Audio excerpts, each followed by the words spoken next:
साथियों और दोस्तों, मैं दिल्ली से चल के आपके बीच में आया हूं। हाथ जोड़ के आपसे विनती करने और प्रार्थना करने के लिए आया हूं। इसलिए प्रार्थना और विनती करने आया हूं कि आज जिस पार्टी से उद्धव ठाकरे जी लड़ाई लड़ रहे हैं, प्रियंका जी लड़ाई लड़ रही हैं, जिस पार्टी से विनोद जी लड़ाई लड़ रहे हैं, उस भारतीय जनता पार्टी ने हमारी पार्टी के सबसे बड़े नेता अरविंद केजरीवाल को जेल में डाला, मनीष सिसोदिया को जेल में डाला, सत्येंद्र जैन को जेल में डाला, मुझे पकड़ के जेल में डाला, आम आदमी पार्टी को तोड़ने की कोशिश की और महाराष्ट्र के अंदर शिवसेना को तोड़ने का काम किया।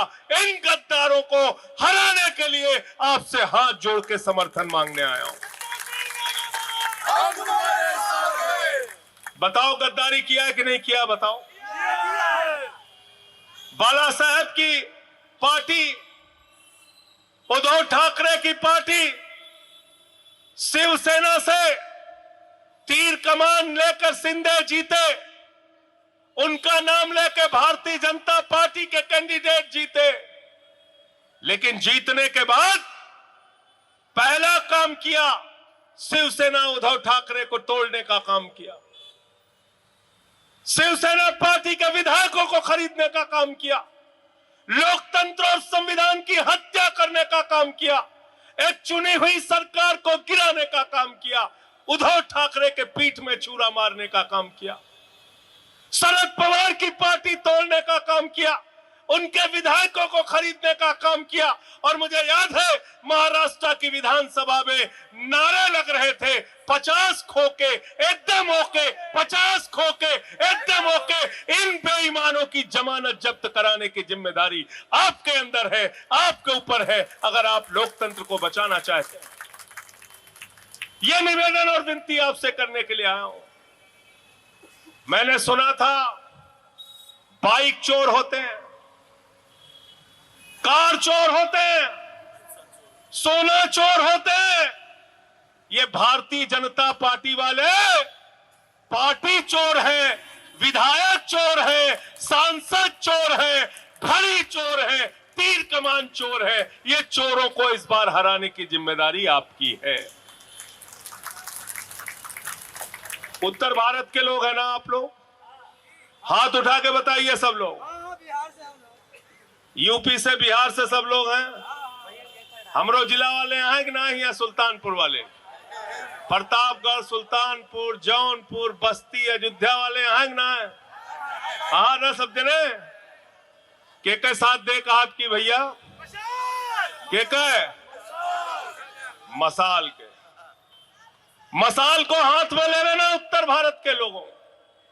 और इसलिए मसाल को हाथ में ले लेना कि हम यूपी से, बिहार से, पूर्वांचल से, अवध से मुंबई आते हैं, परिश्रम करते हैं, मेहनत करते हैं, मुंबई को बनाते हैं कि मुंबई आगे बढ़ेगी, महाराष्ट्र आगे बढ़ेगा तो उत्तर प्रदेश भी आगे बढ़ेगा, हमारा बच्चा भी आगे बढ़ेगा, हमारा परिवार भी आगे बढ़ेगा। इसलिए मराठी मानुष के साथ मिलके उत्तर भारतीय इस बार वोट करेगा और मसाल लेके समाज में उजाला फैलाने का काम करेगा। करना है कि नहीं करना है? बताओ। और किसी भी नकली नारे के चक्कर में मत पड़ना। ये भारतीय जनता पार्टी के लोग हिंदुस्तान ही नहीं, पूरे दुनिया में अगर झूठ बोलने का कंपटीशन होगा प्रियंका जी, तो नंबर 1 पे नरेंद्र मोदी आएंगे, 2 नंबर पे नहीं आएंगे। नंबर 1 पे मोदी जी आएंगे। कितना झूठ बोला आपसे, कहने लगे नौजवानों वोट दे दो, 2 करोड़ नौकरी हर साल देंगे। 20 करोड़ नौकरी मिल गई क्या आपको? नहीं। कहने लगे इतना काला धन लाएंगे, इतना काला धन लाएंगे, हवाई जहाज में लाद के लाएंगे, बैलगाड़ी पे लाएंगे, रिक्शा पे लाद के लाएंगे, इतना काला धन लाएंगे कि हर आदमी के खाते में कितना जमा हो जाएगा? 15 लाख। जोर से बोलिए, सुनाई नहीं पड़ रहा है। 15 लाख। सब रोड पे आ गया। 15 लाख आ गया, 15 पैसे भी नहीं आए। हमारी माताओं बहनों ने अपने पति से छिपा के जो 1500 की नोट संदूक में रखी थी, नरेंद्र मोदी ने कहा यही काला धन है, लाइन में लग के जमा कर लो। भी खाली करा दिया। खाली करा दिया कि नहीं बहन जी बताओ? गुस्सा है ना मन में? तो इस बार 3 बार उसी बटन को दबा देना गुस्से में, उसी बटन को, मसाल वाली, मसाल वाली। क्या नंबर पे है आप? 1 नंबर। 1 नंबर पे है। 1 नंबर पे इनको पहुंचाना है। पहुंचाना नहीं पहुंचाना है? पहुंचाना है ना? झूठ बोलने वालों के खिलाफ क्या जलाना है आपको? मसाल जलाना है। झूठ बोलने वालों के खिलाफ क्या जलाना है आपको? गद्दारी करने वालों के खिलाफ क्या जलाना है आपको? अरे महंगाई बढ़ाने वालों के खिलाफ क्या जलाना है आपको? तो 15 लाख के नाम पे आपको झूठ बोला, फिर बोले किसानों का कर्जा माफ कर देंगे, झूठ बोला, फिर बोले महंगाई कम करेंगे, 50 रुपए में पेट्रोल हो जाएगा, 40 रुपए में डीजल हो जाएगा। आपको महंगाई के नाम पे झूठ बोला। प्रधानमंत्री नरेंद्र मोदी के बारे में मैं एक ही बात कहता हूं, मोदी के अंदर कोई हुनर हो न हो, लेकिन गंजे को भी कंघी बेच सकते हैं नरेंद्र मोदी।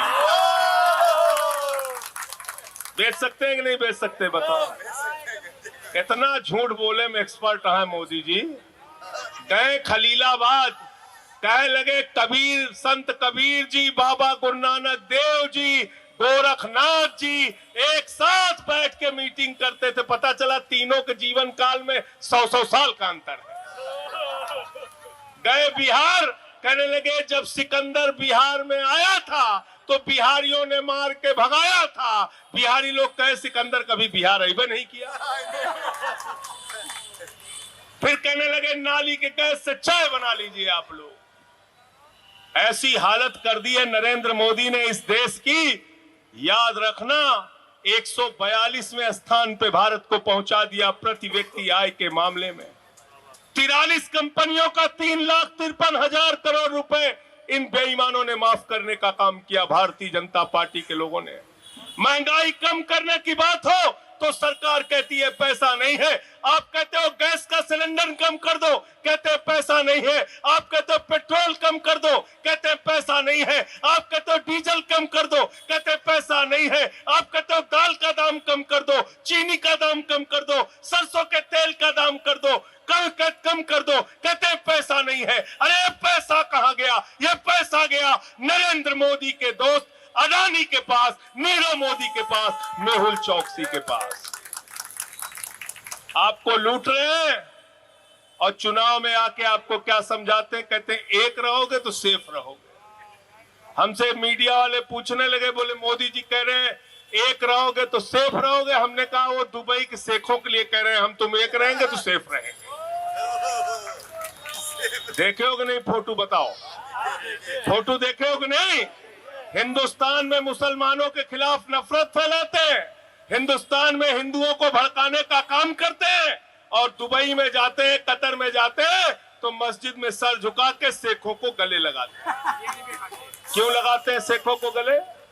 क्योंकि वहां मोदी के भतीजे अमित शाह का धंधा चल रहा है। शेखों के साथ धंधा चल रहा है। जहां धंधा चल रहा है वहां धर्म पीछे। मुझे शर्म आती है, भारत के प्रधानमंत्री कहते हैं तुम्हारी भैंस चोरी कर ले जाएंगे, तुम्हारा मंगलसूत्र चोरी कर ले जाएंगे, तुम्हारी रोटी चोरी कर ले जाएंगे।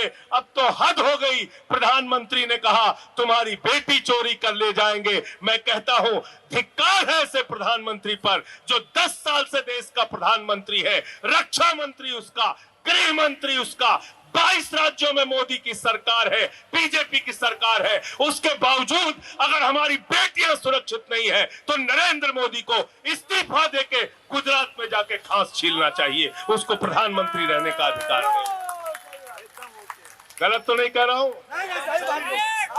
आप 10 साल से प्रधानमंत्री हैं, फिर कह रहे हैं बेटियां सुरक्षित नहीं है। योगी जी आए थे भाषण देने, ये नहीं बताते कितना नौकरी दिया किसानों का, कितना भला किया, कितना व्यापारियों का भला किया। आए हैं नारा लगा रहे, कह रहे बटोगे तो कटोगे, बटोगे तो कटोगे। मैं उत्तर भारत के लोगों आपसे कहने के लिए आया हूं, मराठी लोगों के साथ, मराठी मानुष के साथ, उद्धव ठाकरे के साथ मिलकर इस बार भारतीय जनता पार्टी को जमानत जब्त कराने का काम करना, बीजेपी की जमानत जब्त कराने का काम करना। मैं आपसे कहने के लिए आया हूं, बटोगे तो तुम्हारे सरकारी स्कूल बंद हो जाएंगे, बटोगे तो तुम्हारे सरकारी अस्पताल बंद हो जाएंगे, बटोगे तो किसान आत्महत्या करने के लिए मजबूर होगा, बटोगे तो नौजवानों का रोजगार बर्बाद हो जाएगा, बटोगे तो तुम्हारी सड़कें टूट जाएंगी, बटोगे तो महंगाई आसमान पे पहुंच जाएगा, पेट्रोल का, डीजल का, सरसों के तेल का दाम बढ़ जाएगा, बटोगे तो भारत की सेना 4 साल के ठेके पे रखी जाएगी। इसलिए मैं आपसे कहने के लिए आया हूं, न बटिए न कटिए और मिलके भाजपा को रपटिए। तैयार हो सब लोग? हाथ उठा के बताओ, पीछे तक हाथ उठा के बताओ। ये छत्रपति शिवाजी महाराज की प्रतिमा है यहां पे। इस प्रतिमा के सामने भरोसा दिलाइए आप विनोद जी को। छत्रपति शिवाजी महाराज का एक ही संदेश है, गद्दारों को माफी नहीं। और जिस शिंदे ने, जिस बीजेपी ने गद्दारी करने का काम शिवसेना के साथ, उद्धव ठाकरे जी के साथ किया है, उसको हराने का काम करना है और मसाल पे बटन दबाने का काम करना है। आज मैं देख रहा था पिछले कई दिनों से मराठी स्वाभिमान और अस्मिता के प्रतीक उद्धव ठाकरे को अपमानित किया जा रहा है। उनका हेलीकॉप्टर चेक करते हैं। आज लातूर में हेलीकॉप्टर चेक किया। अरे मोदी जी और चुनाव आयोग से मैं कहना चाहता हूं, शिव सैनिकों को ज्यादा उनके धैर्य की परीक्षा मत लो। अगर ये लोग सड़क पे आ गए तो तुम्हारा भागना मुश्किल हो जाएगा। ये गुंडागर्दी मत करो। और उद्धव ठाकरे के साथ आप अपमानित कर रहे हैं। हेलीकॉप्टर चेक करते हैं रोज रोज। अरे हेलीकॉप्टर चेक करना है तो शिंदे का हेलीकॉप्टर चेक करो, जो करोड़ों रुपए हेलीकॉप्टर में लेके जाता है, अपने कैंडिडेट को बांटता है। अगर हेलीकॉप्टर चेक करना है तो नरेंद्र मोदी का हेलीकॉप्टर चेक करो, जो करोड़ों रुपए हेलीकॉप्टर में लेके घूमते हैं। अगर हेलीकॉप्टर चेक करना है तो देवेंद्र फडणवीस और अमित शाह का हेलीकॉप्टर चेक करो, जो विधायकों की खरीद फरोख्त करते हैं, पैसा लेके जाते हैं, करोड़ों रुपए लेके जाते हैं। उनका हेलीकॉप्टर नहीं चेक करोगे और यहां हेलीकॉप्टर चेक करोगे उद्धव ठाकरे का। धर्म के नाम पे समाज को बांटने का काम करोगे। मैं आपसे कहने के लिए आया हूं, 20 तारीख को जब अपना वोट देने के लिए जाना तो महंगाई को याद करके जाना। मोदी जी कहते हैं ना, भाइयों और बहनों, घर से निकलना तो गैस का सिलेंडर देख के निकलना। तब 400 रुपए का था गैस का सिलेंडर। मैं आपसे कहने के लिए आया हूं, 20 तारीख को वोट देने के लिए जाना तो गैस का सिलेंडर देख के जाना। अपने घर में पड़ी हुई बाइक भी देख के जाना, जिसमें 110 रुपए का पेट्रोल आपने भरवाया, 1200 रुपए का गैस का सिलेंडर आपने खरीदा। आपने अपनी कार भी देख के जाना, ऑटो भी देख के जाना, जिसमें 100 रुपए का डीजल आपने भरवाने का काम किया। देख के जाना अपने दाल के डिब्बे को, अपने सरसों के तेल के डिब्बे को, अपने बच्चे का चेहरा देख के जाना। देख के जाना महंगाई के कारण गरीब आदमी की कमर कैसे तोड़ी गई। देख के जाना कि आज इस समाज को कैसे हिंदू मुसलमान के नाम पे बांटा जा रहा है। भारत में आपस में हम सबको लड़ाने का काम किया जा रहा है। मैं आपसे कहने के लिए आया हूं, जब आपको ये सब कुछ याद रहेगा, महंगाई याद रहेगी, बेरोजगारी याद रहेगी, अपने बच्चों का मुस्तकबिल याद रहेगा, तो आपको मसाल याद रहेगी। मसाल पर बटन दबाएंगे आप और विनोद जी को जिताने का काम आप करेंगे। और धर्म, कितना टाइम है? 8 मिनट। धर्म की परिभाषा जो आपको सिखाते हैं, हिंदू धर्म को मानने वाले लोग हैं ना यहाँ पे? हो कि नहीं? हाथ उठाओ, बताओ जरा। इतनी संख्या में है हिंदू यहाँ पे। प्रियंका जी, अगर बेरोजगारी बढ़ेगी तो सबसे ज्यादा नुकसान किसका है भाई बताओ? जोर से बोलो, किसका नुकसान है?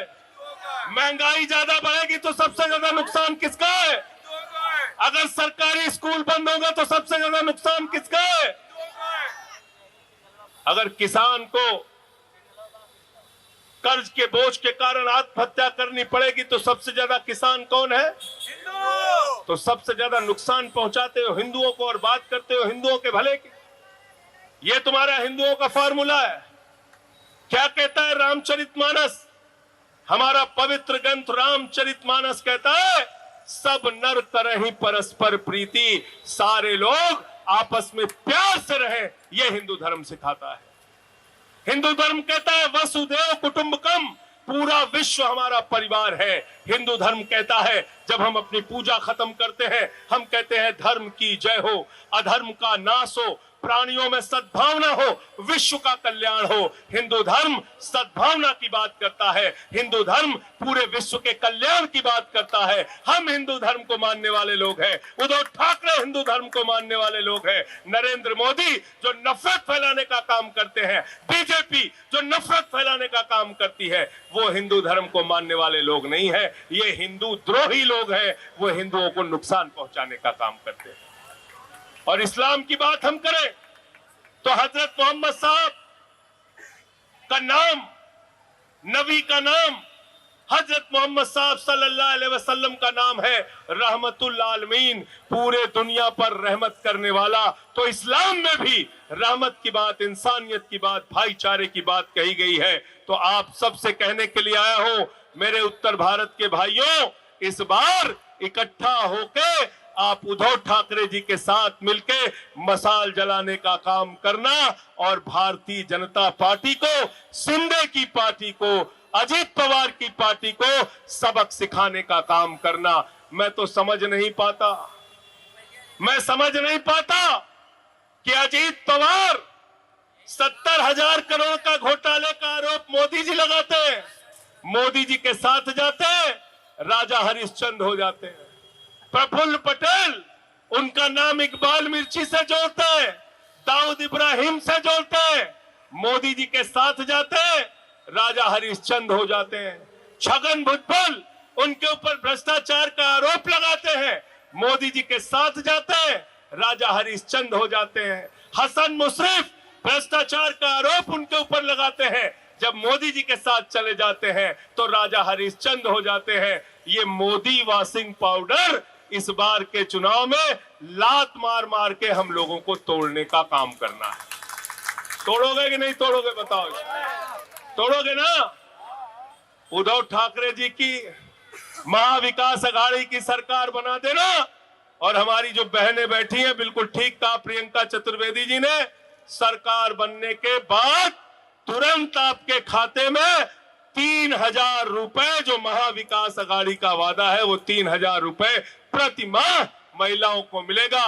नौजवानों को 4,000 रुपए बेरोजगारी भत्ता मिलेगा और साथ ही साथ किसानों का कर्जा माफ किया जाएगा। आप सबका दिल की गहराइयों से बहुत बहुत बधाई मैं देना चाहता हूं, आपको शुभकामनाएं देना चाहता हूं।